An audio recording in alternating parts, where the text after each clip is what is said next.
D D ടോക്സിൻ്റെ മറ്റൊരു അധ്യായത്തിലേക്ക് എല്ലാവർക്കും സ്വാഗതം. ചരിത്രം സൃഷ്ടിക്കപ്പെടുന്നത് നമ്മൾ കാണാറുണ്ട്. എന്നാൽ ചരിത്രം സൃഷ്ടിക്കപ്പെടുന്ന വേദികളിൽ ഇന്ത്യക്ക് വേണ്ടി സംസാരിച്ച ഒരു വ്യക്തിയാണ് ഇന്ന് നമ്മളോടൊപ്പം ചേരുന്നത്. ഏതാണ്ട് 4 പതിറ്റാണ്ട് നീണ്ട നയതന്ത്ര അനുഭവ പരിജ്ഞാനമുള്ള ഇന്ത്യയുടെ മുൻ അംബാസഡർ, ഒപ്പം ഫിജി, കെനിയ അങ്ങനെ സംഘർഷബാധിതമായ പല മേഖലകളിലും ഇന്ത്യൻ നിലപാടുകൾ ഉയർത്തിപ്പിടിച്ചുകൊണ്ട് സധൈര്യം മുന്നോട്ട് പോയ ഒരു diplomat. Yes, ambassador T P. Srinivasan സാറാണ് ഇന്ന് നമ്മളോടൊപ്പം ചേരുന്നത്. സ്വാഗതം സർ. Thank you. നമസ്കാരം സർ. വളരെ പെട്ടെന്ന് അങ്ങ് ചോദിക്കാമെന്ന് കരുതുന്നു. നമ്മൾ ഇന്ന് സംസാരിക്കുന്ന ഈ സമയം ട്രംപ് അദ്ദേഹത്തിൻ്റെ നാഷണൽ അഡ്രസ്സ് പൂർത്തിയാക്കിയിരിക്കുകയാണ്. വെസ്റ്റ് ഏഷ്യ എന്തൊക്കെ സങ്കീർണതകളിൽ കടന്നു പോകാവോ അതെല്ലാം കടന്നു പോയി കഴിഞ്ഞു. എന്ത് തോന്നുന്നു ഇപ്പോഴത്തെ ഒരവസ്ഥയിൽ വെസ്റ്റ് ഏഷ്യയുടെ ഫ്യൂച്ചറിനെ കുറിച്ച്? ഒന്നും പറയാൻ കഴിയില്ല. അൺപ്രഡിക്റ്റബിലിറ്റിയാണ് അദ്ദേഹത്തിൻ്റെ പ്രത്യേകത. അതുപോലെ ലോക ചരിത്രത്തിൽ ഒരിക്കലും ഒരു വ്യക്തി ലോകക്രമം മാറ്റുന്നതായി കണ്ടിട്ടില്ല. പലരും ലോകക്രമം മാറ്റിയിട്ടുണ്ട്. പക്ഷേ ഇദ്ദേഹം സ്വപ്നം കാണുന്ന കാര്യങ്ങളാണ് ലോകമായി മാറുന്നതെന്ന് കാണുമ്പോൾ നമുക്ക് ഭയം തോന്നുന്നുണ്ട്. കാരണം അദ്ദേഹത്തിൻ്റെ അഡ്വൈസേഴ്സ് ആരും വലിയ റെസ്പോൺസിബിലിറ്റി ഉള്ളവരല്ല, അല്ലെങ്കിൽ അതിനോട് പരിചയമുള്ളവരല്ല. അപ്പോൾ ഇത് മുഴുവനും അദ്ദേഹം മനസ്സിൽ വിചാരിക്കുന്ന കാര്യങ്ങൾ പ്രാവർത്തികമാക്കുക എന്നുള്ള ഒരു നയമാണ് അദ്ദേഹത്തിനുള്ളത്. അങ്ങനെ ഒരു കാലത്തും ഒരു രാഷ്ട്ര നേതാവ്, അതും അമേരിക്കയെ പോലെ പ്രാധാന്യമുള്ള ഒരു രാജ്യത്തിനുണ്ടായിട്ടില്ല. അതാണ് നമ്മളെപ്പോഴും ഭയപ്പെടുത്തുന്നത്. അപ്പോൾ ഇന്ന് രാവിലെ തന്നെ അദ്ദേഹം സംസാരിച്ചപ്പോൾ എല്ലാവരും പ്രതീക്ഷിച്ചിരുന്നത് അദ്ദേഹം യുദ്ധം വിജയിച്ചു, അതുകൊണ്ട് നിർത്താൻ പോകുന്നു എന്നാണ് നമ്മളെല്ലാം പ്രതീക്ഷിച്ചത്. അതിനുള്ള സൂചനകളാണ് അദ്ദേഹം നൽകി ഇന്നലെ തന്നത്. അപ്പോൾ ഇന്ന് രാവിലെ കേട്ടപ്പോഴാണ് മനസ്സിലായതല്ല അദ്ദേഹത്തിൻ്റെ ഉദ്ദേശം 2 to 5 months എന്ന്, അല്ലേ? 2 to 5 months of extreme action എന്ന് പറഞ്ഞാൽ actually he is declaring the opposite. വലിയ യുദ്ധത്തിലേക്ക് നീങ്ങുകയാണ്. അത് കഴിയുമ്പോൾ തീരും എന്നാണ് അദ്ദേഹം പറഞ്ഞത്. അത് വിജയിച്ച് കഴിഞ്ഞു എന്ന് പറഞ്ഞതിന് ശേഷമാണ് അതാണ് എല്ലാ അദ്ദേഹത്തിൻ്റെ ആശയങ്ങളെല്ലാം കഴിഞ്ഞു. 3 തവണ റഷ്യയും മാറ്റി, അവരുടെ എല്ലാം തകർന്നു. ഇനി ഇറാനിയൻ നേവി തകർന്നു. ഇനി ഇറാനിയനിപ്പോൾ ഫ്ലൈറ്റ്സ് ഒന്നുമില്ല. അതെല്ലാം കഴിഞ്ഞിട്ടാണ് പറയുന്നത്. And then he started setting up the conditions for that. അപ്പോൾ അതുകൊണ്ട് ഒന്നും പ്രെഡിക്റ്റ് ചെയ്യാൻ കഴിയാത്ത സിറ്റുവേഷനാണ് ഇപ്പോഴുള്ളത്. ഇപ്പം പൊതുവെ ഇറാൻ്റെ ഒരു നിലപാടുകൾ ലോകം ചർച്ച ചെയ്യുന്നുണ്ട്. ഒരുപക്ഷെ അവരുടെ തന്നെ സഹോദര രാഷ്ട്രങ്ങളെന്ന് കരുതാവുന്ന രാഷ്ട്രങ്ങൾക്ക് നേരെയാണ് പൊടുന്നനെ അവർ ആക്രമണത്തിന് അല്ലെങ്കിൽ പ്രത്യാക്രമണത്തിന് അവർ മുതിരുന്നത്. ഒരുപക്ഷെ എന്തായിരിക്കും കാരണം? കാരണം ഇസ്രായേൽ ആണ് അവരെ ആക്രമിക്കുന്നത്, അമേരിക്കയാണ് അവരെ ആക്രമിക്കുന്നത്. പക്ഷേ ഇന്ത്യയിൽ നിന്ന് നോക്കുമ്പോൾ ഒരുപാട് ഇന്ത്യക്കാരുള്ള നമ്മുടെ ഗൾഫ് രാജ്യങ്ങളിലേക്കാണ് ഇറാൻ പ്രത്യാക്രമണം നടത്തുന്നത്. എങ്ങനെയായിരിക്കും അതിനെ നമുക്ക് മനസ്സിലാക്കാൻ സാധിക്കുക? ആദ്യത്തെ 3 ദിവസത്തെ യുദ്ധം കഴിഞ്ഞപ്പോൾ തന്നെ ഞാൻ എഴുതിയിരുന്നു, any attack on the Gulf region is an attack on India. അങ്ങനെ വേണം നമ്മൾ കണക്കാക്കാൻ എന്നുള്ളത്. ഐ കുഡ് സി നമ്മുടെ മുഴുവൻ ഭാവിയെ ബാധിക്കുന്ന ഒരു കാര്യമാണ് എന്തെങ്കിലും ഗൾഫിലുണ്ടായാൽ. ഇന്നൊരു ഗൾഫ് ഒരു സ്വപ്നമാണ് മലയാളികളെ സംബന്ധിച്ചോളം വിശേഷിച്ചും. അതങ്ങനെ തകർന്നു പോവുകയാണ്. അമേരിക്കൻ സ്വപ്നം തകർന്നു കഴിഞ്ഞു. പണ്ടൊക്കെ അമേരിക്കയിൽ പഠിക്കാൻ പോകുമെന്ന് പറഞ്ഞാൽ നമ്മുടെ ഭാവി നിർണ്ണയിച്ച് കഴിഞ്ഞു എന്നാണല്ലോ. ഇപ്പോൾ കൊളംബിയ യൂണിവേഴ്സിറ്റിയിൽ അഡ്മിഷൻ കിട്ടി, പക്ഷേ പോകണമെന്ന് എന്നോട് പലരും വിളിച്ച് ചോദിക്കാറുണ്ട്. അങ്ങനെ ഒരു സ്ഥിതി ആയിട്ടുണ്ട്. അപ്പോൾ അവിടെ ചെന്നിട്ട് എന്ത് ചെയ്യും? കൊളംബിയ യൂണിവേഴ്സിറ്റിയിൽ നിന്നൊരു ഡിഗ്രി കിട്ടിയത് കൊണ്ട് എന്താണ് സാധിക്കാൻ കഴിയുക? കാരണം അവർ വിസ തരില്ല, ഗ്രീൻ കാർഡ് തരില്ല. അങ്ങനെയാണെങ്കിൽ പിന്നെ അവരെന്ത് ചെയ്യും? അതിന് പിന്നെ കൊളംബിയയിൽ പോയിട്ട് പഠിക്കേണ്ട ആവശ്യമില്ലല്ലോ. അപ്പോൾ ഞാനെപ്പോഴും പറയും, കൊളംബിയ യൂണിവേഴ്സിറ്റിയിൽ ഡിഗ്രി കിട്ടിയതുകൊണ്ട് നഷ്ടമൊന്നുമില്ല. എവിടെ പോയാലും അവർക്ക് ജോലി ചെയ്യാനുള്ള സാധ്യതകളൊക്കെ കിട്ടും. പക്ഷേ അങ്ങനെ ചോദ്യം മുമ്പ് ഉണ്ടായിരുന്നില്ല.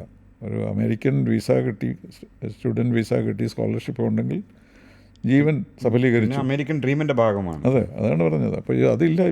ഇപ്പം ഓരോന്നും നമുക്ക് ചിന്തിക്കേണ്ടിയിരിക്കുന്നു. ഈ ഡിഗ്രി എടുത്താൽ എവിടെ പോകാൻ പറ്റും? ഏത് രാജ്യത്ത്? ജർമ്മനിയിൽ പോകാൻ പറ്റുമോ? UK പോകാൻ പറ്റുമോ? അത് തീർന്നു. പിന്നുള്ളത് ഈ ഗൾഫിൽ പോകുന്നത് അതുപോലെ ആയിരുന്നല്ലോ. ഗൾഫിൽ പോകുക എന്നുള്ളതല്ലാതെ അവിടെ എന്ത് ചെയ്യുന്നു എന്ന് പലപ്പോഴും പറയാറുണ്ട്. കേരളത്തിനൊരു എക്സ്റ്റൻഷൻ പോലെയാണ് ഗൾഫ്. അബ്സല്യൂട്ട്ലി. അപ്പോൾ എത്രയാണ് 4.5 മില്യൺ മലയാളീസ് ഉണ്ടെന്നാണ് കണക്ക്. അപ്പോൾ അതൊരു വലിയ പ്രശ്നമായിരുന്നു. എൻ്റെ മകൻ ഇപ്പോൾ തിരിച്ചു വന്നു ഗൾഫിൽ നിന്ന്, ഈ പ്രശ്നങ്ങളുള്ളതുകൊണ്ട്. എപ്പോൾ തിരിച്ചു പോകണമെന്നറിയില്ല. അത് കഴിഞ്ഞിട്ട് എന്ത് ചെയ്യണമെന്നറിയില്ല. ഇങ്ങനെ എത്രയോ കുടുംബങ്ങളിൽ അത് സംഭവിച്ചുകൊണ്ടിരിക്കുന്നുണ്ട്. അതും ഇത് ഓർഡിനറി ജോലികളൊക്കെ ചെയ്യുന്നവർ, അങ്ങനെയുള്ളവർക്കൊക്കെ വേറെ യാതൊരു മാർഗവുമില്ല. അപ്പോൾ അങ്ങനെ ഇരിക്കുമ്പോൾ ഇത് അവരെന്ത് ചെയ്യുന്നു? അപ്പോൾ ഞാൻ പറഞ്ഞത് പ്രധാനമന്ത്രി ഇസ്രായേലിൽ പോയപ്പോൾ അദ്ദേഹത്തിൻ്റെ ഒരു ഉദ്ദേശം യഥാർത്ഥത്തിൽ ഒരു ഇൻഡിക്കേഷൻ കൊടുക്കാനായിരുന്നു. നമ്മൾ ഫ്രീ വേൾഡിൻ്റെ കൂടെയാണ്, അമേരിക്കയോടുള്ള റിലേഷൻഷിപ്പ് മോശമായിട്ടുണ്ടെങ്കിൽ പോലും eventually we have to be with democracies in the world. അതാണൊരു സിഗ്നൽ അദ്ദേഹം കൊടുക്കാൻ ശ്രമിച്ചത്. ഇതിൽ ഇടപെടാനോ അല്ലെങ്കിൽ ഇതിൽ നമ്മൾ സഹായിക്കുമെന്നൊന്നും പറയാനല്ല. പക്ഷേ that was an important thing to do. നമ്മൾ പലപ്പോഴും അമേരിക്കയോട് ബന്ധം മെച്ചപ്പെടുത്തണമെങ്കിൽ ഇസ്രായേൽ വഴിയാണ് പോകുന്നത്. 1992 നരസിംഹറാവു ചെയ്ത ഫസ്റ്റ് തിങ് ഇങ്ങനെ അമേരിക്കയായിട്ട് ബന്ധം ബെറ്റർ ആക്കണമെന്ന് തീരുമാനിച്ചപ്പോൾ ആദ്യം ചെയ്തത് opening an embassy in tell-Aviv. അത് കഴിഞ്ഞപ്പോഴത്തേക്ക് കാരണം അമേരിക്കൻ പോളിസീസ് ഡിറ്റർമിൻ ചെയ്യുന്നത് ഇസ്രായേലീസാണ്. അതൊരു ഗൂഢാലോചന സിദ്ധാന്തമാണോ അതോ? അല്ലല്ല, അതൊരു കാരണം പണം കൂടുതൽ ഇസ്രായേലിൽ പണം ന്യൂയോർക്കിലാണുള്ളത്. There are more Jews in New York than in Israel. അങ്ങനെ. അപ്പോൾ പൊതുവെയുള്ള വിശ്വാസം പ്രസിഡന്റ് ഏതെങ്കിലും തീരുമാനം എടുക്കുന്നതിന് മുമ്പ് അദ്ദേഹം ഇസ്രായേലി അംബാസഡറെ കൺസൾട്ട് ചെയ്യുന്നതാണ്. അത്രയ്ക്കായിരുന്നു അവർ തമ്മിലുള്ളത്. അപ്പോൾ ഇന്ത്യ ഇസ്രായേലിനെ റെക്കഗ്നൈസ് ചെയ്യുന്നുണ്ടായിരുന്നു എങ്കിലും നമുക്കൊരു ഡിപ്ലോമാറ്റിക് മിഷൻ ഇല്ല എന്നുള്ളത് എപ്പോഴും അവരുടെ പരാതിയായിരുന്നു. നമ്മൾ അറബ്സ് രാജ്യങ്ങളുടെ കൂടെയാണ് എന്നുള്ളത്. പക്ഷേ നമുക്ക് കോൺസുലേറ്റ് റിലേഷൻഷിപ്പ് ഉണ്ടായിരുന്നു അന്ന് മുതൽ. പിന്നെ പബ്ലിസൈസ് ചെയ്യാതെ പല ബന്ധങ്ങളും നമുക്ക് ഇസ്രായേലിനുണ്ടായിരുന്നു. മോഷിദാൻ ഇന്ത്യ സന്ദർശിച്ചിരുന്നു രഹസ്യമായി. അപ്പോൾ ഇതൊന്നും അറിയാത്തവർക്ക് നമ്മൾ ഇസ്രായേലിനെ വെറുപ്പിച്ച് നിർത്തിയിരിക്കുന്നു എന്നൊരു വിശ്വാസം ഉണ്ടായിരുന്നു. അത് മാറ്റാൻ വേണ്ടിയാണ് നമ്മൾ ആദ്യം ഒരു എംബസി തുറന്നത്. അതോടുകൂടി അമേരിക്കൻ ഇന്ത്യ ബന്ധങ്ങൾ വളരെയധികം മെച്ചപ്പെട്ടു. ഞാനന്ന് അവിടെ ഉണ്ട്. ഐ വാസ് ഇൻ UN-ലായിരുന്നെങ്കിലും I was following these developments. അതാണ് എപ്പോഴും എപ്പോഴും നമുക്ക് അഭിപ്രായ വ്യത്യാസങ്ങളൊക്കെ ഉള്ളപ്പോൾ it's always good to speak to the Israelis. അപ്പോൾ അതിൽ നിന്ന് നമുക്ക് മനസ്സിലാവും എന്താണ് ഉദ്ദേശം, എന്തുകൊണ്ടാണ് ഇങ്ങനെ ഒരു തീരുമാനം എടുക്കുന്നതെന്നുള്ളത്. അപ്പോൾ അതുകൊണ്ടായിരിക്കണം അദ്ദേഹം പോയെന്നാണ് ഞാൻ വിശ്വസിക്കുന്നത്. അപ്പോൾ ആ സിഗ്നൽ കൊടുത്ത സ്ഥിതിക്ക് we are in a strong position to say that this is hurting us. ഈ യുദ്ധം അതൊരിക്കലും ആരും പ്രതീക്ഷിച്ചില്ലല്ലോ. ഇറാൻ തന്നെ ആദ്യം പറഞ്ഞത് ഇത് മിസ്റ്റേക്ക് ആയിരുന്നു, I apologise to the Gulf States എന്ന് പറഞ്ഞു ഇറാനിയൻ പ്രസിഡൻറ്റ്.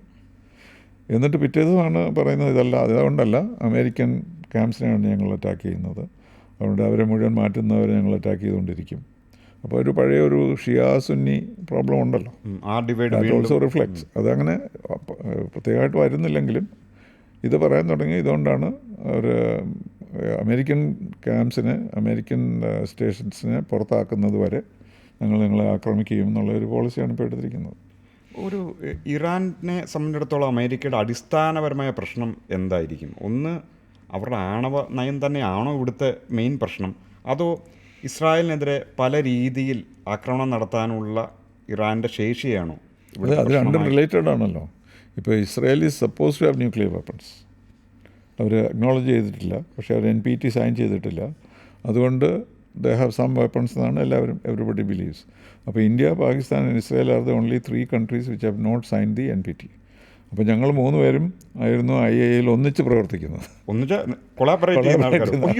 എങ്ങനെ വോട്ട് ചെയ്യണം, കാരണം ഞങ്ങൾ നോൺ NPT 3 രാജ്യങ്ങളേ ഉള്ളൂ, ബാക്കി 190 ഒന്നിച്ചാണ് വോട്ട് ചെയ്യുന്നത്. അപ്പം ഞങ്ങൾ 3 പേരും കോർഡിനേറ്റ് ചെയ്തില്ലെങ്കിൽ പിന്നെ എന്ത് ചെയ്യും? ചിലപ്പോൾ ഞാൻ വോട്ട് മാറിയാൽ പാകിസ്ഥാൻ ഇമ്മീഡിയറ്റ്ലി ചേഞ്ചസ്. ഇന്ത്യയും പാകിസ്ഥാനും കൈകോർത്ത സന്ദർഭങ്ങളുണ്ട്. That is only place. ഞാനൊരു 14 രാജ്യങ്ങളിൽ വർക്ക് ചെയ്തിട്ടുണ്ടെങ്കിലും here we were the best of friends. കാരണം നമ്മൾ തുല്യ ദുഃഖിതരാണല്ലോ. ഒരു കാര്യത്തിൽ നമ്മൾ ഈ അവിടുത്തെ സേഫ് ഗാർഡ്സ് സെക്ഷനിലൊന്നും ഞങ്ങൾ വിസിറ്റ് ചെയ്യാൻ പോലും സമ്മതിക്കില്ല.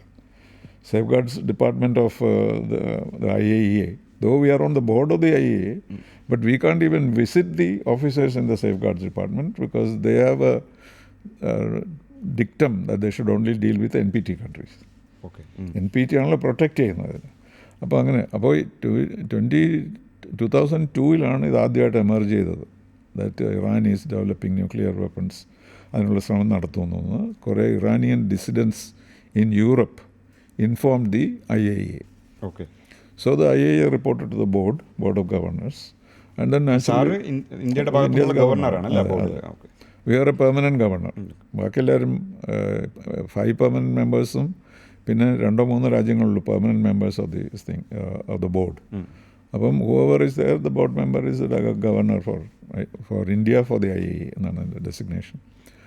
അപ്പോൾ അതുകൊണ്ട് ഇത് വന്നപ്പോൾ they consulted the board and the board said the IAEA should ask for investigation and ask for the cooperation of the Iranians. അപ്പോൾ Iranians could have said we have not sign the NPT, so who are you to inspect us എന്ന് പറയാമായിരുന്നു. പക്ഷേ അത് അവർ പറഞ്ഞില്ല, കാരണം they knew that this is a serious matter. So they said we are open to inspections എന്ന് പറഞ്ഞ് accepted A team. അതാണ് ഫസ്റ്റ് ടീം വിച്ച് 2002. അതുപോലെ 2004 വരെ I was on the board and following this whole developments. And the other thing is I was always sitting next to the Iranian representative, India Iran. അപ്പോൾ എൻ്റെ റൈറ്റിലിരിക്കുന്നത് Iranian foreign minister ആകാം, Iranian ambassador ആകാം, Iranian third secretary ആകാം. So all the time I am sitting next to them, so I could feel the sense of envy in a way towards India, because India has not signed the NPT. We have not been isolated by anybody. We make these declarations that we have a weapons program. Yes. And that will all be because we have not signed the NPT. So all of them used to say at that time we should never have signed the NPT. Iran എന്നായിരുന്നു ഇത് sign ചെയ്തത്? ഷായുടെ കാലത്താണോ അതിനുശേഷം? ഇത് 1970-ലല്ലേ, 1970-ലാണ് ഇത് sign ചെയ്തത്. അപ്പോൾ പിന്നെ ഇവരൊന്നുമില്ല. അതിലിപ്പോൾ അവർ പറയുന്നത് NPT ഇത് വേണ്ടാന്ന് വയ്ക്കാം, എക്സിറ്റ് ചെയ്യാമെന്ന്. പക്ഷെ അത് സമ്മതിക്കില്ലല്ലോ. DPRK requested, security council has to let you go.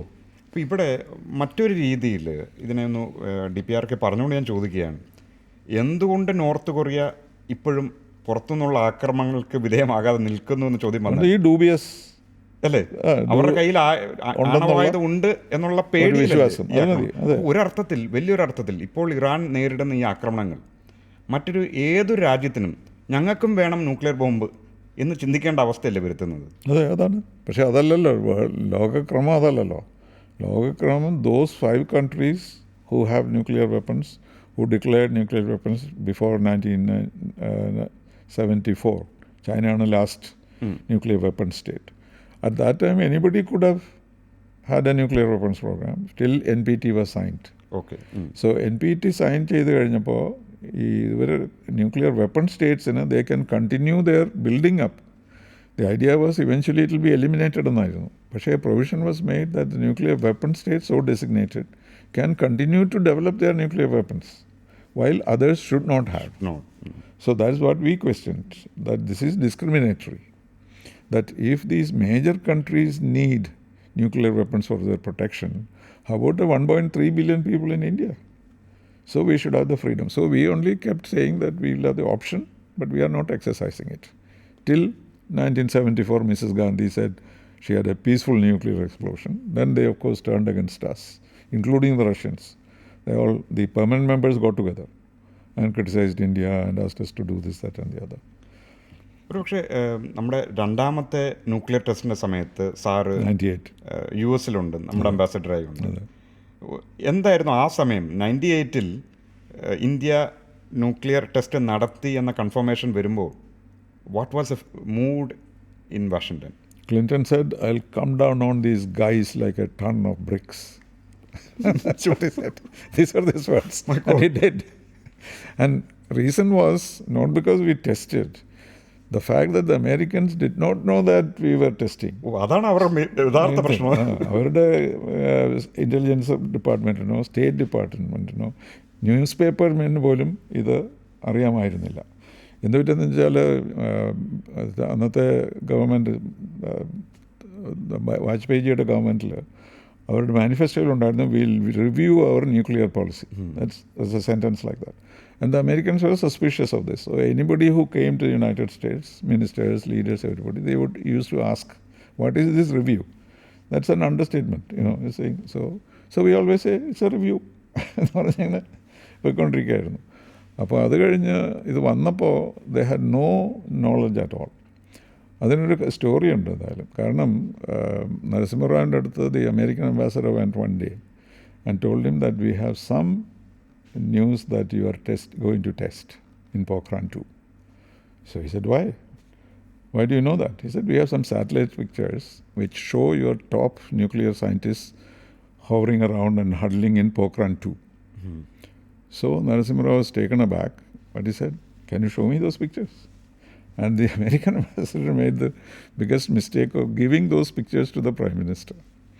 And the Prime Minister immediately called our people and said, find out when exactly the satellite goes over us. It was only about 2 hours or so. they could take pictures.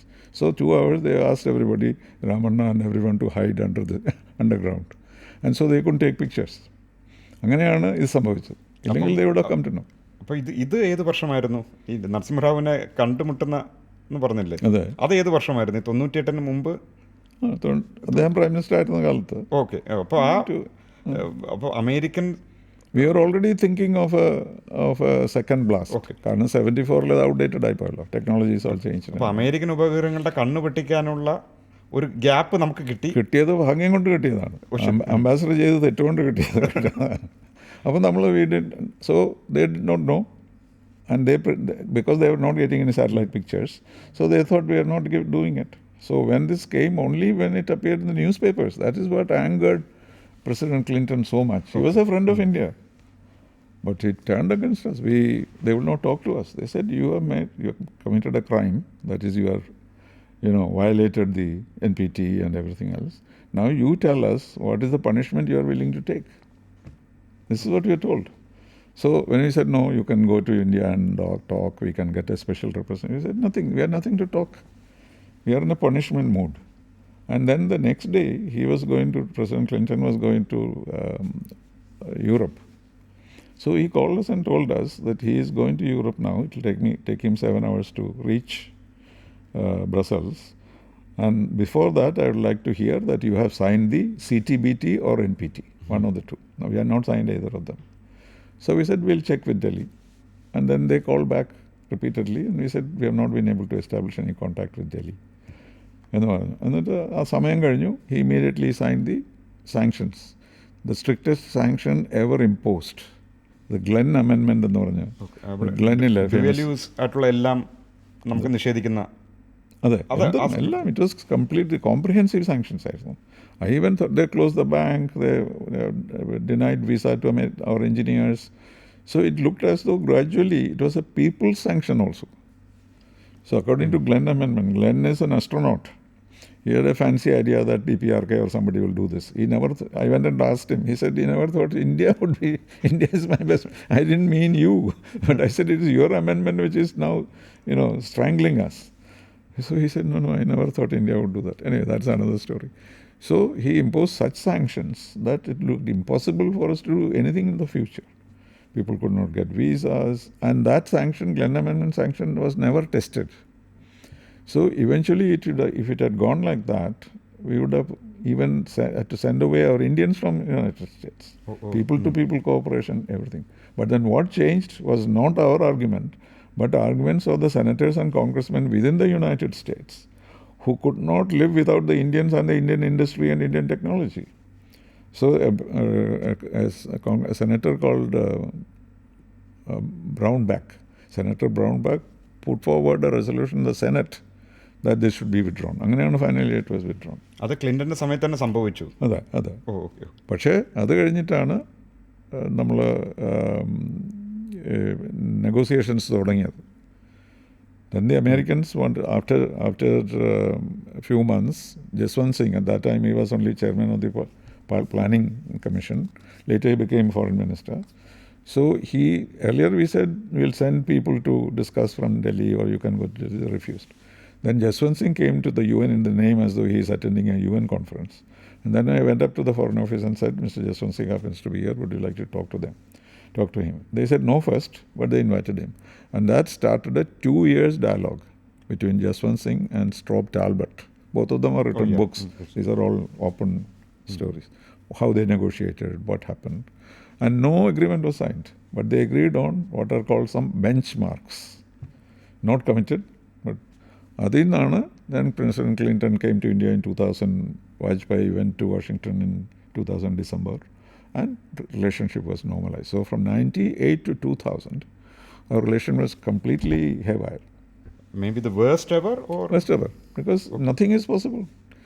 Our nuclear industry, nuclear stations and space stations needed small switches and so on, which are available only in the US, which can be bought in the market. But no Indian could buy it. No, impossible. Gardening equipment, they made a list of things which India should not buy from us. Gardening equipment in the atomic energy station. Gardening എക്യുപ്മെൻറ്റും ഇതും തമ്മിലുള്ള ബന്ധം, അതായിട്ട് some nuclear ബന്ധമുണ്ട്. ഒരു പക്ഷേ നമ്മൾ history കുറച്ചും കൂടെ ഒന്ന് പുറകോട്ട് പോയി കഴിഞ്ഞാൽ നമ്മളും അമേരിക്കയും തമ്മിൽ നമ്മുടെ സ്വാതന്ത്ര്യത്തിന് ശേഷം യഥാർത്ഥത്തിൽ it could have grown into different level altogether. അവർ നമ്മളെ സഹായിച്ചിട്ടുള്ള സമയമുണ്ട് 80-കൾക്ക് ശേഷം ഒരുപാട്. ഇപ്പം ഗോതമ്പിൻ്റെ കാര്യമാണെങ്കിലും ശരി, PL480 അല്ലെങ്കിൽ ചൈനീസ് ആക്രമണ സമയത്ത് ആയുധങ്ങളുടെ കാര്യത്തിലാണെങ്കിലും ശരി ഒക്കെ സഹായിച്ചിരുന്നു. എവിടെയാണ് നമുക്ക് അവർക്ക് ഇടയിലുള്ള ഒരു വിടവ് പിന്നീട് സൃഷ്ടിക്കപ്പെടുന്നത്? അത് non align movement. So their theory was that if you are not with us, you are against us. That's what they told us. So if you are non-aligned, that means you are not our friend. അങ്ങനെ ഒരു theory Dulles, John Foster ഡള്ളസിൻ്റെ തിയറി ആയിരുന്നു. If you are not aligned with us, you are not with us, you are against us എന്നുള്ള theory. That is what they applied. But still normal relations were maintained, and this kind of cooperation took place. They even installed a nuclear device in the Himalayas to detect Chinese. നമ്മൾ ഒരുപാട് അടുത്തിടയ്ക്കാണ് ഒരുപാട് കേട്ടിട്ടുള്ളത്. സത്യത്തിൽ അങ്ങനെ സംഭവിച്ചിട്ടുണ്ടോ? കാരണം ചൈനയെ നിരീക്ഷിക്കാൻ വേണ്ടിയുള്ള ഒരു ന്യൂക്ലിയർ ഡിവൈസ് അവർ ഹിമാലയത്തിലെ ബയലാറ്ററൽ അഗ്രിമെന്റ് അണ്ടർസ്റ്റാൻഡിംഗ്. ഓക്കെ. അത് നടന്നിട്ടുണ്ടല്ലോ. അത് 62-ൽ they gave us openly weapons, but there was nobody to receive it. There is an ambassador's journal, John Galbraith. He was going from office to office in the ministry. Who shall we give these weapons to? അമേരിക്കക്കാരിങ്ങനെ നമുക്ക് ആയുധം തരാൻ വേണ്ടി നടക്കുകയാണ്. നമ്മൾ വാങ്ങിക്കാൻ ആളില്ലായിരുന്നു എന്നാണ് പറയുന്നത്. അപ്പോഴത്തേക്ക് ചൈനീസ് വിഡ്രോയും ചെയ്തു. So otherwise we would have been probably a partner of United States if China had continued. Okay. പക്ഷേ അതറിഞ്ഞുണ്ടാണെന്ന് തോന്നുന്നു ചൈന വിഡ്രോ ചെയ്തു. പിന്നെ എങ്ങനെയാണ് ഈ പാകിസ്ഥാൻ ഇത്രയ്ക്ക് ഫ്ലെക്സിബിലിറ്റി ഉണ്ടായത്? കാരണം അവർ സ്വാതന്ത്ര്യാനന്തരം അപ്പോൾ തന്നെ സോവിയറ്റ് വിരുദ്ധ ചേരിയിൽ ചേർന്ന് കഴിഞ്ഞു. അമേരിക്കയോടൊപ്പം പാക്ട് സൈൻ ചെയ്ത് ചേർന്ന് കഴിഞ്ഞു. അതെ, രണ്ടിലും ഭാഗമായി. അതിനുശേഷം അതേ സമയത്ത് തന്നെ അമേരിക്കയുടെ ശത്രു എന്ന് കരുതപ്പെടുന്ന കമ്മ്യൂണിസ്റ്റ് ചൈനയുമായി അവർക്ക് നല്ല ബന്ധം 50-കളുടെ പകുതിയോടുകൂടി തന്നെ ഡെവലപ്പ് ചെയ്യാൻ അവർക്ക് പറ്റുന്നുണ്ട്. അപ്പോൾ എങ്ങനെയാണ് അവരിത് മാനേജ് ചെയ്യുന്നത്? കാരണം ഇത്രയും ഫ്ലെക്സിബിൾ ആവാൻ അവർക്ക് എങ്ങനെ പറ്റി? അല്ല, ചൈനയോട് ഫ്രണ്ട്ഷിപ്പ് ആണുള്ള കാരണം ഇന്ത്യയോടുള്ള വിരോധം കൊണ്ട് മാത്രമാണ്. ഇപ്പോൾ ചൈന 62-ൽ അഗ്രഷൻ നടന്നില്ല. അപ്പോൾ അത് കഴിഞ്ഞിട്ടാണ് അവർ തമ്മിലുള്ള ബന്ധം വളരെ ദൃഢമായത്. അല്ല, ഒരുപക്ഷെ അതിന് മുമ്പ് തന്നെ പാകിസ്ഥാൻ്റെ ഡെവലപ്ഡ് റിലേഷൻഷിപ്പ്. അതെ, കാരണം ഇന്ത്യയുടെ ഭാഗമായിരുന്ന കശ്മീരിൻ്റെ പല ഭാഗങ്ങളും അവർക്ക് വിട്ടുകൊടുത്തു, പാകിസ്ഥാൻ ചൈനയ്ക്ക് വിട്ടുകൊടുത്തു.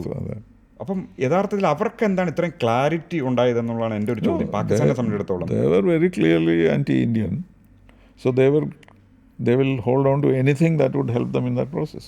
So to be friendly with China was their main instrument of foreign policy.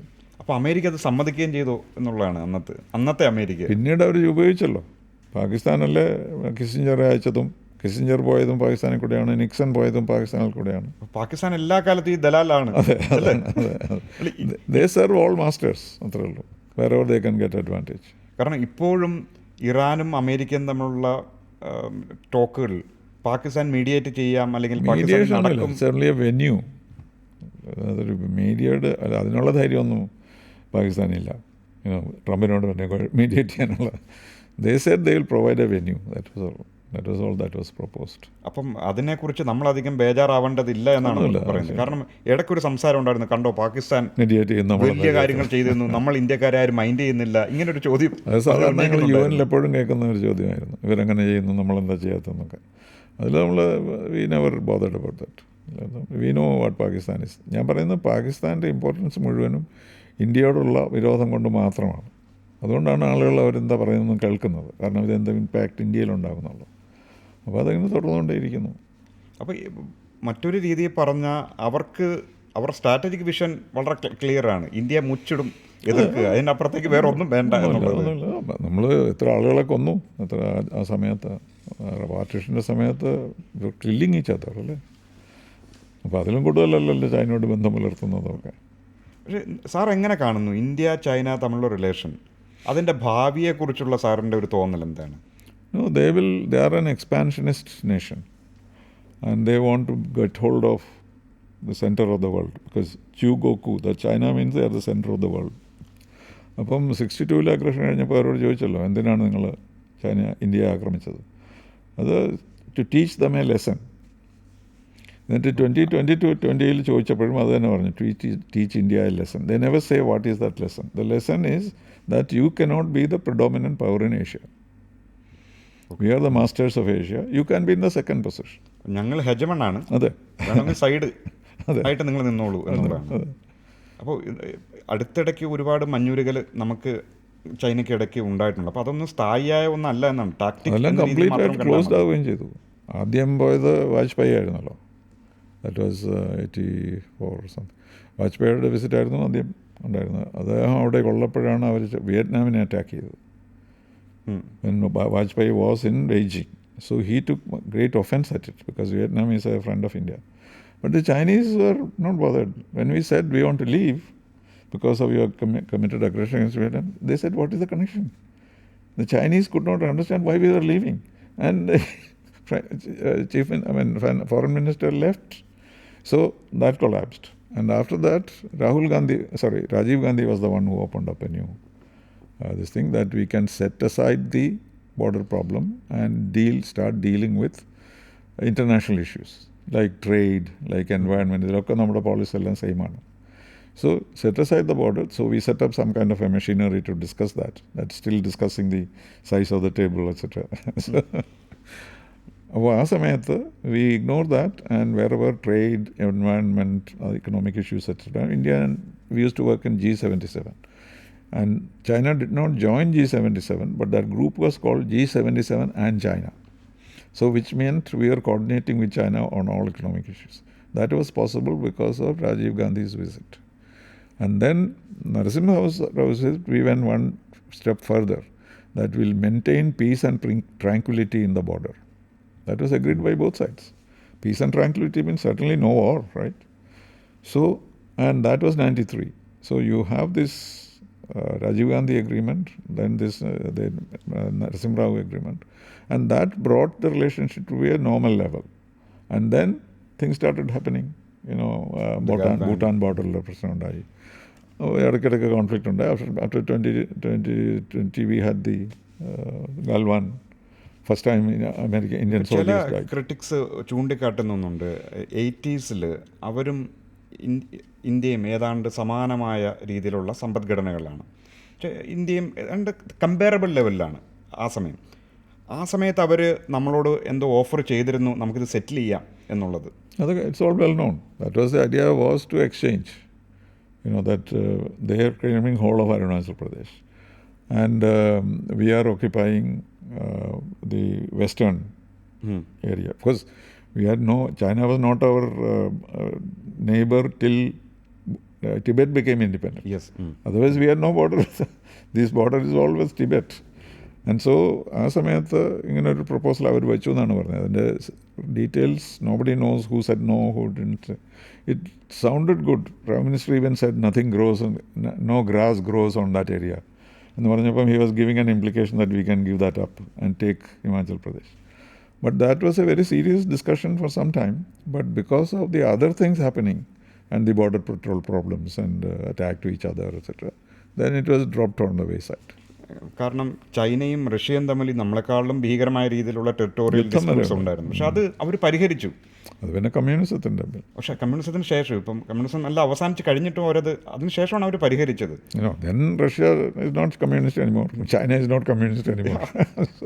അപ്പോൾ അങ്ങനെ ഒരു പരിഹാരം നമുക്കിടയിൽ ഉണ്ടാവാൻ സാധ്യത ഉണ്ടോ എന്ന്. പക്ഷേ ഈ ബോർഡർ നമ്മൾ എന്താ ചെയ്യുന്നത്? കാരണം ഈ actual line of actual control as against line of control in Pakistan, there is no line, neither on the map nor on the ground. So how do you determine it? Your patrols go in the morning up to a point.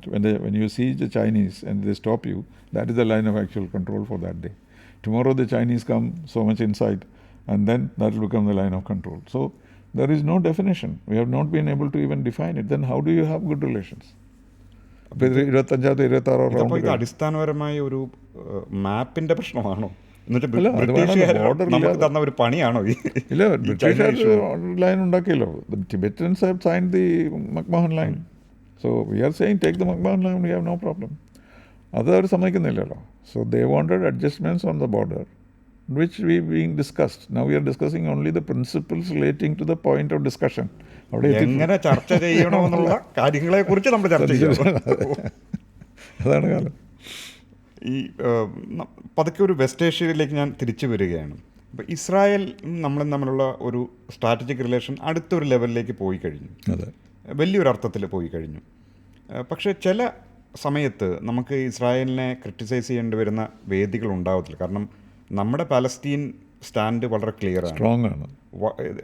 There should be a two state. അറഫത്തിനെ head of state ആയിട്ട് recognise ചെയ്തത് ഇന്ത്യയാണ്. So we have a clear stand അല്ലേ. നമുക്ക് ഒരു twin state solution എന്നുള്ളത് നമ്മൾ ഇപ്പോഴും ഫേമായിട്ട് നിൽക്കുന്ന ഒന്നാണ്. പക്ഷേ ഇസ്രായേൽ ഒരിക്കലും അംഗീകരിക്കാൻ പോകുന്നുമില്ല എന്നാണ് എനിക്ക് തോന്നുന്നത്. അതൊക്കെ ആസ് ലോങ് ആസ് അമേരിക്കൻസ്. അപ്പോൾ എങ്ങനെയാണ് നമ്മൾ ഇത് റീകൺസിലിയേറ്റ് ചെയ്യുന്നത്? നമ്മളും ഇസ്രായേലും വലിയ ബന്ധത്തിനിടയ്ക്ക് ഈ സ്റ്റാൻഡിന്. After we established diplomatic relations with Israel, we have cooled down the rhetoric on Palestine. We always vote for the resolution. In the early times, we used to sponsor the resolution, and make big speeches. In fact, the Arabs used to ask, the Americans used to ask me, why are you speaking stronger than the Arabs? Because our English was better than the Arabics. അതാണ് നമ്മുടെ answer. We used to do all the drafting for them. Non-aligned, we were solidly behind them. And another interesting thing was there was a devastating ambassador called Bloom in the Security Council. Everybody abuses Israel, and in the evening he makes a blast. We all used to go to hear that. He was a tremendous speaker, but no word about India. And we also criticize, but they never had a. So once I asked him, Ambassador Bloom, why are you so kind to us? Why is it that you are not blasting us? He said, India is the only country which never persecuted Jews. So അങ്ങനെയൊക്കെ ചില നമ്മളോടുള്ള soft കോർണറിന്റെ മുന്നിൽ ഈ ചരിത്രപരമായ കാരണം കൊണ്ടാണ്. അപ്പോൾ അതുകൊണ്ട് അവർ ഒരിക്കലും ഇന്ത്യ നേരിട്ട് എതിർത്തിരുന്നില്ല. അതുപോലെ നമുക്ക് കോൺടാക്ട്സ് ഒക്കെ ഉണ്ടായിരുന്നു, പല കാര്യങ്ങളിലും കോഓപ്പറേഷനൊക്കെ ഉണ്ടായിരുന്നു, അധികം പബ്ലിസൈസ് ചെയ്യാതെ. അപ്പോൾ അതുകൊണ്ട് ഇസ്രായേലുമായിട്ടുള്ള നോർമൽ റിലേഷൻസ് ചെയ്തപ്പോൾ അത് it didn't make a much difference. ഇപ്പോൾ നമ്മളുടെ ഏറ്റവും കൂടുതൽ വെപ്പൺസ് ഇപ്പോൾ നമ്മൾ വാങ്ങിക്കുന്ന അവരുടെ അടുത്താണല്ലോ. Otherwise we had no choice. Western ടെക്നോളജിക്ക് നമുക്ക് ആക്സസ് ഉണ്ടായിരുന്നില്ലല്ലോ. ഇപ്പോൾ Russian technology is not all that advanced. So we needed it, and that was filled by Israel first and then the Americans. So it is always through Israel that we get to the Americans. അപ്പോൾ ഞാനൊരു ഹൈപ്പോത്തറ്റിക്കലായ ഒരു scenario ചോദിക്കുകയാണ്. ഇപ്പം Iran ഇന്ന് പറയുകയാണ് twin state establish ചെയ്യുമെങ്കിൽ, അല്ലെങ്കിൽ ഇപ്പോഴുള്ള ഗാസയുടെ border എന്താണോ അത് അവിടെ വെച്ച് നിർത്തുക, വെസ്റ്റ് ബാങ്കിൻ്റെ ബോർഡർ എന്താണോ അവിടെ വെച്ച് നിർത്തുക, അത് വെച്ചുകൊണ്ട് തന്നെ പലസ്തീൻ സ്റ്റേറ്റ് ഉണ്ടാക്കുക എന്ന ഞങ്ങളുടെ ആർഗ്യുമെൻറ്റ് നടക്കുകയെങ്കിൽ ഞങ്ങൾ ഹിസ്ബുള്ളയെ പിന്തുണയ്ക്കുന്ന നിർത്തും, ഞങ്ങൾ ഹൂത്തികളെ പിന്തുണയ്ക്കുന്നത് നിർത്തും, പക്ഷേ ഇസ്രായേലും അവിടെ വെച്ച് നിർത്തണം എന്ന് പറഞ്ഞാൽ ഇസ്രായേൽ അത് കേൾക്കുകയും. Two state formula they don't accept. അതുകൊണ്ട് അമേരിക്കൻസും don't accept. They say there's only one China policy എന്നവർ പറയുന്നുണ്ടെങ്കിലും അതുപോലെ ചൈനയുടെ കാര്യത്തിൽ പറയുന്ന പോലെ വെഡഡ് ടു തൈവാൻ അല്ലേ. അപ്പോൾ അതുപോലെയാണ് ഇവിടെയും. അപ്പോൾ ഇവർക്ക് അങ്ങനെ ഒരു വയാമീഡിയ ഇല്ല. Because Palestine is to be established in Gaza and the West Bank. അത് it cannot be elsewhere. Some suggestion ആഫ്രിക്കയെ കൊണ്ടുപോയി ഒരു പാലസ്റ്റീൻ സ്റ്റേറ്റ് ഉണ്ടാക്കുക, അതൊന്നും പറ്റില്ല. സോ ഇസ്രയേലും പാലസ്റ്റീനുമായിട്ടുള്ളത് വളരെ സിവിയർ ആയിട്ടുള്ളൊരു പ്രോബ്ലം അല്ലേ. കാരണം അവരെ സംബന്ധിച്ചിടത്തോളം 1 inch of Israel they are not going to give anybody. അപ്പോൾ അതൊരു ഓപ്ഷനേ അല്ല ഇപ്പോൾ. കാരണം വെസ്റ്റ് ബാങ്കിൽ ഇപ്പം ആഴ്ചതോറും ഇസ്രായേൽ അകത്തേക്ക് വളർന്നുകൊണ്ടിരിക്കുകയാണ്. വെസ്റ്റ് ബാങ്കിൽ സെറ്റിൽമെൻറ്റ് ഇങ്ങനെ കൂടിക്കൊണ്ടിരിക്കുന്നു. അപ്പോൾ ഇത് എവിടെ ചെന്ന് നിൽക്കും? കാരണം അടിസ്ഥാനപരമായിട്ട് മനുഷ്യരാണല്ലോ അപ്പുറം. പക്ഷേ ട്രംപിൻ്റെ പ്ലാൻ അനുസരിച്ചൊക്കെ സോൾവ് ചെയ്യാമെന്നല്ലേ. That 20-point programme which has been approved by the security council. അത് സെക്യൂരിറ്റി കൗൺസിൽ അപ്രൂവ് ചെയ്തിട്ട് അതൊരു ലോ ആക്കാനാണ് അവർ ശ്രമിക്കുന്നത്. പക്ഷേ അതല്ലല്ലോ law is general assembly resolution ഇപ്പോഴും ഉണ്ട്. അതുകൊണ്ട് അപ്പം 1 state came into being, the other state has not come into being. അതുകൊണ്ട് സെക്യൂരിറ്റി കൗൺസിലിൻ്റെ ഒരു റെസൊല്യൂഷൻ കൊണ്ട് അത് മാറ്റാൻ പറ്റില്ല. അപ്പം ട്രംപ് പോലും വിചാരിച്ചാൽ ഇസ്രായേലിനെ ഈ പോയിന്റിലേക്ക് എത്തിക്കാൻ പറ്റത്തില്ല എന്നാണോ സാർ കരുതുന്നത്? എന്നല്ല, അതൊരു Israel is tail is wagging the dog എന്നാണ് പറയുന്നത്. സാധാരണ പട്ടി വാലാട്ടും, പട്ടിയാട്ടും. അത്രയ്ക്ക് അവർക്ക് ഇൻവോൾവ്മെൻ്റ് ഉണ്ട് അങ്ങോട്ടും ഇങ്ങോട്ടും. അതാണ് പ്രശ്നം. അതാണ് ഞാൻ പറഞ്ഞത്, ഈ അവരുടെ economic collaboration and defence collaboration so strong that there is no way they can accept anything other than what Trump is saying. That is turning it into a resort kind of city and remove the Palestinians to Indonesia. അങ്ങനെയൊക്കെയല്ലേ ഇപ്പോൾ proposal വരുന്നത്. അപ്പോൾ ഏതാണ്ട് ഇനി കുറേ കാലത്തേക്ക് ഇങ്ങനെ മുറിവ് ഇങ്ങനെ ഉണങ്ങാതെ. അതെ, പക്ഷേ അറബ് രാജ്യങ്ങളിൽ ഇപ്പോൾ ഇറാൻ മാത്രമേ പാലസ്തീനെ എത്രയായിട്ട് സപ്പോർട്ട് ചെയ്യുന്നുള്ളൂ. കാരണം അവരൊക്കെ സൈൻ ചെയ്തവരല്ലേ. That is the irony of it. ഇവർ അറ്റാക്ക് ചെയ്യുന്ന UAE ആയാലും മറ്റു രാജ്യം ഒമാൻ ആയാലും ഒക്കെ അവരെല്ലാം എബ്രഹാം അക്കൗണ്ടിൽ സൈൻ ചെയ്തവരാണ്.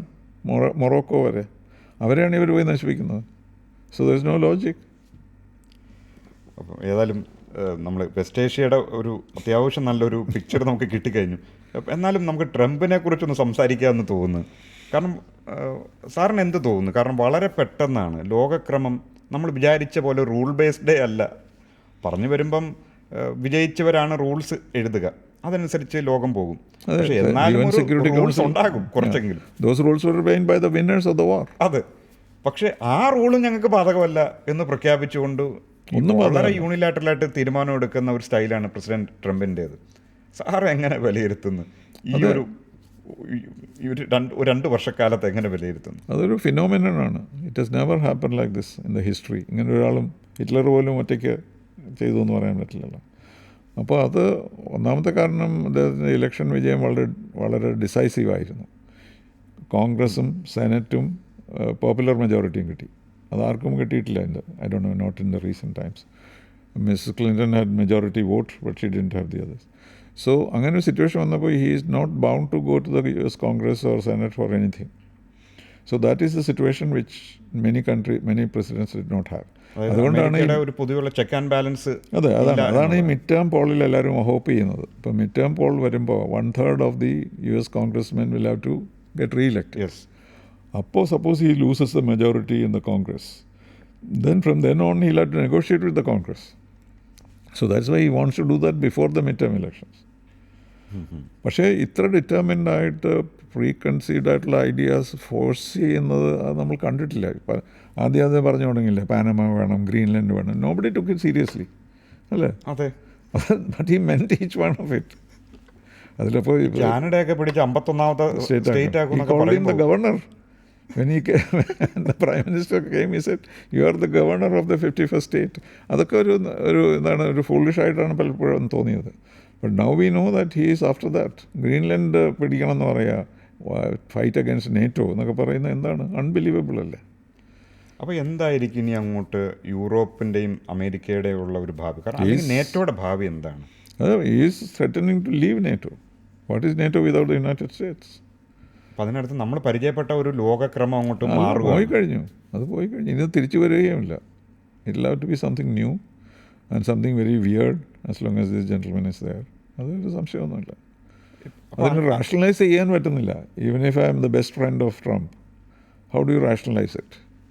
അപ്പോൾ അങ്ങനെ ഒരു അവസ്ഥയിൽ പുതിയ ലോകശക്തികൾക്ക് എമേർജ് ചെയ്യാനുള്ള ഒരു സ്പേസ് കൂടി കൊടുക്കുകയാണോ അങ്ങനെ? കാരണം ഇതുവരെ നമ്മൾ 90s ശേഷം യൂണിപോളാർ വേൾഡ് ആണെന്നുള്ളത് എല്ലാവർക്കും അറിയാം. അത് മൾട്ടിപോളർ ആക്കുകയാണ് നമ്മുടെ ഉദ്ദേശം. അത് തന്നെയാണ് വരാൻ പോകുന്നത്, ഈ ട്രംപിൻ്റെ ചെയ്തികൾ കാരണം വരാൻ പോകുന്നത്. ഇല്ല, he's thinking of a one country centred unipolar world. That's what he wants. പക്ഷെ പുള്ളി അത് ആഗ്രഹിക്കുന്നു. പക്ഷെ ഫലത്തിൽ അത് ശ്രമിക്കുന്നതും. പക്ഷെ ഫലത്തിൽ അത് ബാക്കിയുള്ള ആളുകൾക്ക് എമർജ് ചെയ്യാനുള്ള സ്പേസ് ആണോ ഉണ്ടായി വരുന്നത്? ഇങ്ങനെ കാരണം അമേരിക്ക is almost in isolation mood, right? അതെ, ആക്ച്വലി ഈ board of peace which is building in lieu of the United Nations, he'll be the president for life of the board of peace, even if is not president of the United States. ഇതൊക്കെ എങ്ങനെ viable ആക്കും? It's not possible. അപ്പോൾ സത്യത്തിൽ അവിടെ അദ്ദേഹത്തിനെ ഉപദേശിക്കുന്നത് ആരാണ്? കാരണം അദ്ദേഹം ഇതന്നെ കൃഷ്ണർ എന്ന് പറയുന്ന സണ്ണിൻലോ, പിന്നെ വിറ്റ്കോഫ് എന്ന് പറയുന്ന റിയൽ എസ്റ്റേറ്റ് ഏജന്റ്, ഇവർ ഈ പ്രധാനപ്പെട്ട രാജ്യങ്ങൾ സന്ദർശിക്കുന്നു, അവരുമായിട്ട് സംസാരിക്കുന്നു, തിരിച്ചു വരുന്നു. അപ്പോൾ അമേരിക്കയിൽ ഡിപ്ലോമാറ്റുകളുടെ കാലം കഴിഞ്ഞു. No diplomacy. Diplomacy is art of the possible. To have that art of the possible, there should be some fixed points around which you go. That's what we are doing all the time. No? You have fixed points. That US is the most powerful country in the world. അതനുസരിച്ച് അതിൽ നിന്ന് manage ചെയ്യുക. You find your own way into that. അതിന് possibility ഇല്ലല്ലോ. It's not fixed. If is fighting against Iran today, tomorrow is going to fight against Cuba. So how do you develop a diplomacy which will solve both the problems? അപ്പോൾ അതുകൊണ്ട് അത് വരാൻ സാധ്യതയില്ല. ഇതിനിപ്പോൾ സംഭവിക്കാൻ പോകുന്നത് അദ്ദേഹം ചെയ്യാവുന്നതൊക്കെ ചെയ്യും, എന്നിട്ട് അദ്ദേഹം പോകുമല്ലോ. Is not immortal. ഓക്കെ, അപ്പോൾ എല്ലാവരും ഇനി ഒരു 2 വർഷക്കാലത്തേക്ക് It's ridiculous, but that's the truth. Sir ഏതായാലും സാറിൻ്റെ തന്നെ ഒരു ഡിപ്ലോമാറ്റിക് ജേണിയിലേക്ക് തിരിച്ചു വരാമെന്ന് കരുതുന്നു. ആ തുടക്കത്തിൽ തന്നെ ചോദിക്കട്ടെ, സിവിൽ സർവീസ് പരീക്ഷ എഴുതുമ്പോൾ എന്തുകൊണ്ട് ഫോറിൻ സർവീസ് എന്ന് ചോദിച്ചിരുന്നെങ്കിൽ അന്ന് എന്തായിരുന്നു ഉത്തരം? Because my father told me. അച്ഛൻ പറഞ്ഞുകൊണ്ട് മാത്രം?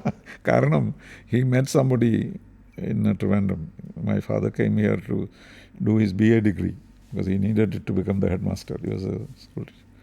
So his neighbor was a lecturer in University College called Shankarapilla. He watched him. ദിവസവും 6 പുസ്തകം പള്ളിയിൽ കൊണ്ടുവരും, രാവിലെ കൊണ്ടുപോകും തിരിച്ച്. So my father, as a teacher, he said he's preparing for the civil service exam and he wants to be an ambassador. So he became curious, what's an ambassador?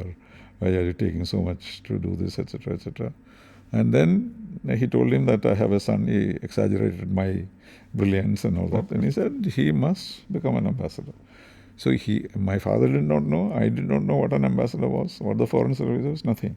But the dream, like President, നമ്മുടെ അബ്ദുൽ കലാം പറഞ്ഞിരുന്ന പോലെ, ഡ്രീമിന് യാതൊരു ലിമിറ്റും ഇല്ലല്ലോ.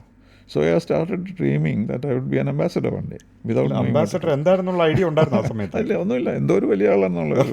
കാരണം we used to see Shankarapilla coming home and celebrating his arrival. All the whole village goes to see him and all that. Shankarapilla was an ambassador? No. He was unfortunately killed when he was Deputy High Commissioner in Canada. Otherwise, he would have been the most brilliant diplomat we ever had. He stood first in that year. Okay. And Pandit Nehru. അല്ല, കാനഡയിൽ വെച്ചാണ് കൊല്ലപ്പെടുന്നത്. അപ്പോൾ അതെന്തെങ്കിലും Indian Canada? അല്ല, madman. ഒരു Canadian citizen ഇന്ത്യയിൽ വന്ന് എന്തൊക്കെ കുഴപ്പം കാണിച്ചിട്ട് തിരിച്ചു പോയി. എന്നിട്ട് വീണ്ടും പാസ്പോർട്ട് വിസയ്ക്ക് അപ്ലൈ ചെയ്തു. അപ്പോൾ നമ്മൾ ആരോടും ഇങ്ങനെ ഫ്രണ്ടലായിട്ട് പറയില്ല, നിനക്ക് വിസ തരില്ല എന്ന് പറയില്ല. അതിനകത്ത് വിസ അപ്ലൈഡ് ഫോർ എന്നൊരു സ്റ്റാമ്പ് അടിച്ചു കൊടുത്തു. So he was walking around. He was slightly crazy man, going around and asking everybody, when do I get things? So they used to show it to him, and those who do not know kept telling them, visa applied for, you will get a visa. But one fellow who knew India told him, what a fool you are. This means you will not ever get a visa for India. You know what he did? He picked up a rifle, not even a revolver, and walked straight into the Indian High Commission. And then he wanted to shoot the man who stamped the passport. He was on leave. So he has a security guard who is his boss. He said, Deputy High Commissioner upstairs. And with this gun, this security guard guided him to the Deputy High Commissioner's room. Can you believe it? And he opened the door and shot him point blank 4 times. അങ്ങനെ നമ്മുടെ ഡിപ്ലോമറ്റ് ചരിത്രത്തിൽ ആരെങ്കിലും കൊല്ലപ്പെട്ടിട്ടുണ്ടോ ഇതുപോലെ? ഇതുപോലെ ആരും കൊല്ലപ്പെട്ടിട്ടില്ല. Deaths ഉണ്ടായിട്ടുണ്ട്. ഇപ്പോൾ അഫ്ഗാനിസ്ഥാനിൽ 2-3 പേര് മരിച്ചില്ലേ. പിന്നെ UK consul general was Deputy High Commissioner was killed. അത് related to either some visa issue or Khalistan അങ്ങനെയൊക്കെ വന്നിട്ടുണ്ട്. പക്ഷേ ഇങ്ങനൊരു കോൾഡ് ബ്ലഡഡ് മർഡർ ഉണ്ടായിട്ടില്ല. That too a model you wanted to emulate. Yes, I know. And that's how. So it was. അവിടെ വെച്ച് ഒരു പേടി തോന്നിയിരുന്നു ആ സംഭവം? അത് പിന്നീടാണ്. He was shot later. Okay. I had already joined the service. Yes, but I had no worry about any of these things. This was the kind of object that I had. And even my brother joined the foreign service, after 13 years. So this is a kind of, what shall we say, a family dream without knowing much about it. അപ്പോൾ എന്തായാലും സാറിനെ സംബന്ധിച്ചിടത്തോളം violence താങ്കളുടെ diplomat ജീവിതത്തിൽ പിന്നീടും കണ്ടിട്ടുണ്ട്. കെനിയയിൽ വെച്ച് ഇതുപോലെ തന്നെ ഒരു ഇൻസിഡന്റ് ഉണ്ടായതായിട്ട് കേട്ടിട്ടുണ്ട്. കാലുകൾ ഒടിച്ചു അല്ലേ? So when my father heard about it, okay, Shankarapilla കൊന്നു, ഇവനെയും കൊല്ലുമായിരിക്കും. He was not bothered. He thought it was some kind of a duty. എന്തായിരുന്നു അന്ന് കെനിയയിൽ എന്തായിരുന്നു സംഭവിച്ചത്? കെനിയയിൽ ഒരു peculiar situation. I reached there just before the elections, or 2-3 weeks before. Ambassador ആയിട്ടാണോ അതോ? അതെ. ഹൈ കമ്മീഷണർ, കോമൺവെൽത്ത് രാജ്യമല്ല. So I arrived there, and 2-3 days later, the leader of the opposition called for a meeting. I did not know anybody, just getting to know people, who later became president, incidentally. So he came to see me, and I had just arrived 3-4 weeks. And he said, I need a request to make to you. He said that the elections are coming, and the Indians are a good majority. Not a majority, but the most powerful people. All the wealth are with the Indians, all the government is with the Kenyans. That's the kind of understanding. Lots of Gujaratis, and what they do is they always support the president in power. which is giving money in support, etc. Basically money. So he said, your Indians are only giving it to the president and they are not caring about the opposition. But this election, we may win the election. So please advise them to look after us also.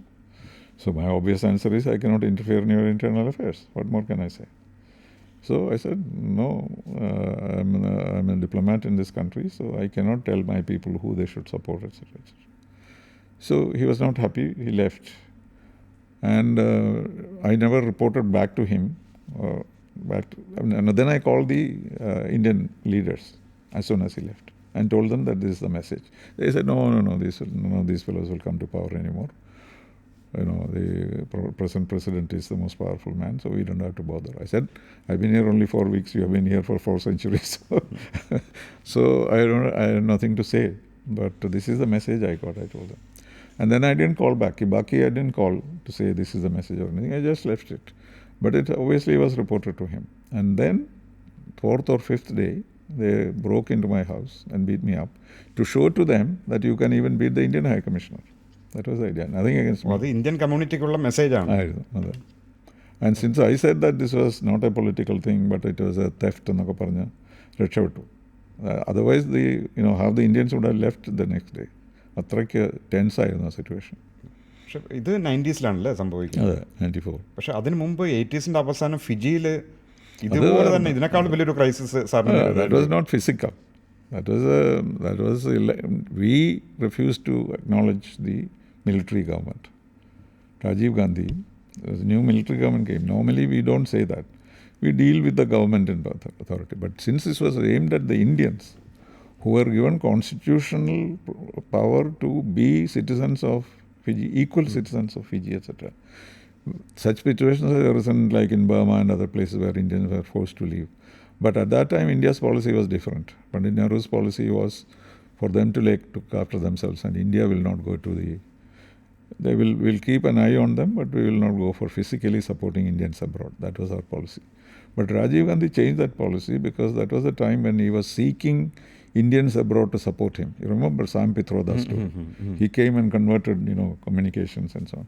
So he had developed this, that Indians abroad must... അപ്പോൾ ഡയസ്പൊറയെ കുറിച്ചുള്ള പ്രധാന thoughts വരുന്നത് 80s അല്ലേ? അതെ, അതേ മാറി.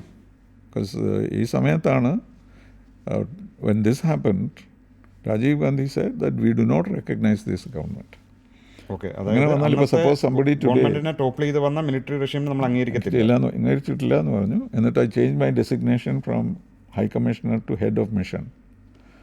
Because, you are not recognized. These are all unprecedented in history.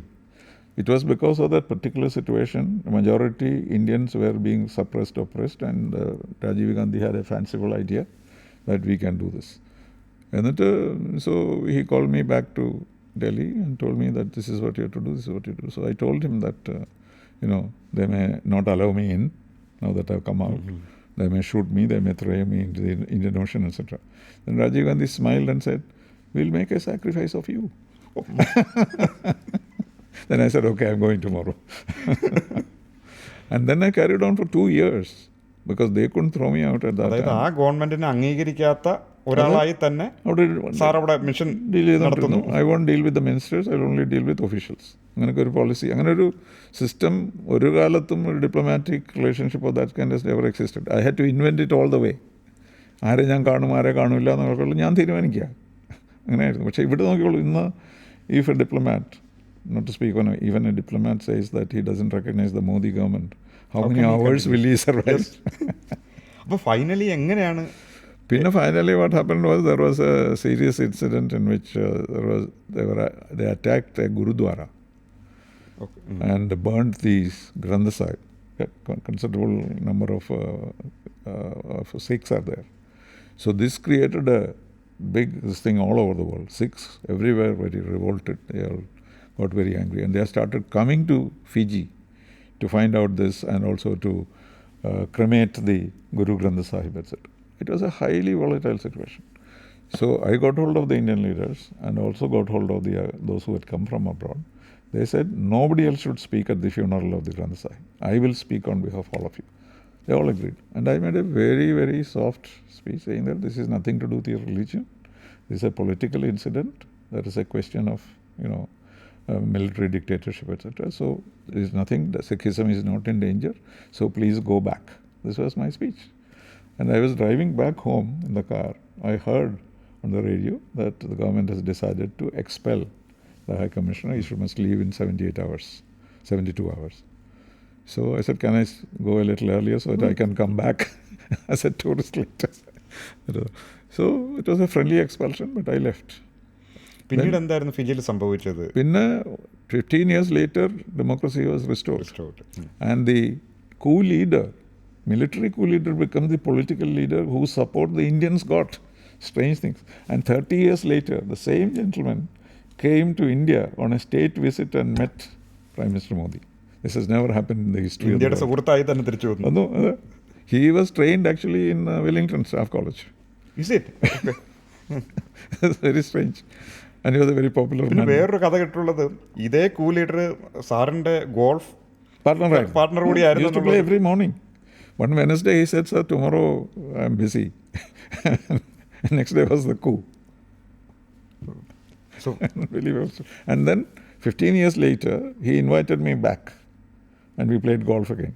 And then he said to me, we have no animosity with each other. You followed your instructions, I followed my instructions. And then we decided to play one more game of golf. And then 15 years later, he came to India as the Prime Minister of Fiji. Unbelievable.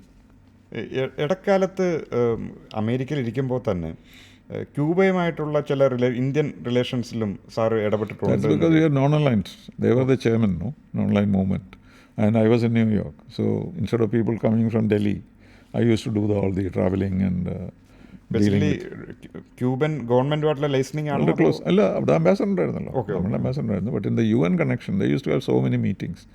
Normally, many of these meetings are held in New York. So people in New York are the ones who look after the non-aligned movement, not in Delhi. Okay. Delhi only policy. But all the meetings we handle. And so I used to be sent all the way to Cuba. And so many experiences are there. Of ഇനിയിപ്പം Castro. എന്തായിരിക്കും വെനിസ്വലയുടെ കേസിൽ നമ്മൾ കണ്ടു, ഒറ്റ രാത്രി കൊണ്ട് ചേരി ഒഴിപ്പിച്ചു എന്നൊക്കെ പറയുന്ന പോലെ മദുറേനെ ഒരു പ്രസിഡന്റിനെ പൊക്കിയെടുത്ത് സ്വന്തം രാജ്യത്ത് നിന്ന് മാറ്റിക്കൊണ്ടുവന്ന് US ട്രയലിന് നിർത്തി. അപ്പോൾ ഇനി ക്യൂബയുടെ ഭാവി എന്തായിരിക്കും? ട്രംപിനെ സംബന്ധിച്ചുള്ള ഇനി ഒരു പ്ലാൻ ഉണ്ടാവുമോ ക്യൂബ? എൻ്റെ കൂടെ വാഷിങ്ടണിലുണ്ടായിരുന്ന ക്യൂബൻ അംബാസഡർ, ക്യൂബ റിലേഷൻഷിപ്പ് സ്ഥാപിച്ചല്ലോ ഒബാമയുടെ കാലത്ത്. അപ്പം ഇദ്ദേഹം അവിടെ അംബാസഡർ ആയിരുന്നു. അത് ഇപ്പോൾ ഇവിടെ വന്നിരുന്നു കുറച്ച് ദിവസം മുമ്പ്. I interviewed on my show on Asianet news. I asked in this same question. He was very confident. He said there were 64 attempts on the life of Castro and he died in his bed. This is what he said. So we are not bothered. We'll somehow survive. That's what he said. But that of course is a way. But Trump's position is, the latest position, he says Cuba will die by itself and then we will go and support them in a friendly manner. We'll take over Cuba. ഓ, വേണമെങ്കിൽ ഫ്ലോറിഡയുമായിട്ട് ചേർക്കാവില്ല ആ സമയത്ത്. Half the Cubans are in Florida. ഏതായാലും വളരെ നല്ല രസകരമായ അനുഭവങ്ങളുടെ ഒരു വലിയ ഒരു സെക്കൻഡ് ഹാഫ് ആയിരുന്നു നമുക്ക് ഈ സംഭാഷണത്തിലുണ്ടായിരുന്നത്. I have written 11 books. Okay. on my diplomatic life. ഇത് മെമ്മോയ്സ് ആയിട്ടാണോ അതോ? ഒന്ന് മെമ്മോറാണ്, പിന്നെ ഓരോ സ്പെസിഫിക് ഇഷ്യൂസിനെ പറ്റി. അപ്പം ഒരു ബൃഹത്തായ ഒരു ആത്മകഥ അല്ലാതെ നമുക്ക് ഇനി എക്സ്പെക്ട് ചെയ്യാവോ? അതെല്ലാം കൂടെ ഒന്ന് ചേർത്താൽ മതി. എന്നാലും ഒരു ഒറ്റ ബുക്കിൽ Maybe. No, it covered all the whole. It was written soon after retirement, 2007. I retired in 2004. So that's very comprehensive. But I could write more and more, many more pages. But at that time it was limited. But then I started about, say, Modi's 5 years, disarmament, environment. These are issues I dealt with separately. അവസാനത്തെ ഒരു ചോദ്യത്തോടുകൂടി നമുക്കിത് സംഭാഷണം അവസാനിപ്പിക്കാൻ തരുന്നു. India at 2047 എവിടെ ലോകക്രമത്തിൽ ഇന്ത്യയുടെ സ്ഥാനം എന്തായിരിക്കും? എന്ന് ഞാൻ പറയുന്ന ഒരു സാധാരണ മറുപടി എനിക്ക് എന്തും പറയാം, കാരണം I won't be alive in 2047 എന്ന് പറയാൻ പറ്റുള്ളൂ. കാരണം ലോകം എങ്ങനെ പോകുമെന്ന് യാതൊരു ലക്ഷ്യമാത്രമോ ഈ സമയത്ത് ആർക്കും കാണാൻ പറ്റില്ല. പക്ഷേ the way India is going, obviously we'll be a great power at that time. Whether we'll be designated as a developed country, that I don't know. Because our friend President Abdul Kalam used to say in 2020 India will become a superpower. So once I asked him, do you really believe that will be a Then he laughed and said, why not, we can dream. There's no limit to the dream. If 2020 it doesn't happen, we'll postpone it for another 20 years. So what is the harm in dreaming? That's all that he said. Though he used to tell the children, we'll be a developed country in 2020. But now the Prime Minister is saying 2047, so let it be. അപ്പം ഒരു ലോകക്രമത്തിൽ ഒരു റീഅലൈൻമെൻറ്റ് ഉണ്ടാവാനുള്ള chance ഉണ്ടോ? വളരെ ഉണ്ട്. And we don't know what the shape of the world will be in 2047. Okay sir, അപ്പോൾ ഏതായാലും നമ്മുടെ സംഭാഷണം നമുക്ക് ഇതോടുകൂടി അവസാനിപ്പിക്കാമെന്ന് കരുതുന്നു. കാരണം ദീർഘനാളത്തെ അനുഭവ പരിചയം, ലോകത്തെ കണ്ടിട്ടുള്ള പരിചയം, അതും വളരെ രസകരമായ സംഭവങ്ങൾ, വളരെ സംഭ്രമജനകമായ എപ്പിസോഡുകളിലൂടെ കടന്നുപോയിട്ടുള്ളൊരു ജീവിതത്തെക്കുറിച്ചാണ് നമ്മൾ ഇതുവരെയും സംഭാഷണത്തിൽ നേരിട്ട് കണ്ടതും കേട്ടതുമൊക്കെ. എന്തായാലും ഈ പശ്ചിമേഷ്യയുടെ പ്രശ്നങ്ങളുടെയൊക്കെ അപ്പുറത്തേക്ക് നമുക്ക് ഒരു സമാധാനത്തിൻ്റെ പുലരി ഉണ്ടാകും എന്നുള്ള ശുഭപ്രതീക്ഷയോട് കൂടി തന്നെ നമുക്ക് തീർച്ചയായിട്ടും ഈ സംഭാഷണം അവസാനിപ്പിക്കാം എന്ന് കരുതുന്നു. വളരെ നന്ദി സാർ, അംബാസഡർ ടി.പി. ശ്രീനിവാസൻ. അപ്പോൾ അടുത്ത ആഴ്ച മറ്റൊരു സവിശേഷ വ്യക്തിത്വവുമായി നിങ്ങൾക്ക് മുന്നിൽ ഞങ്ങൾ വീണ്ടും വരും. അതുവരെയും ബൈ.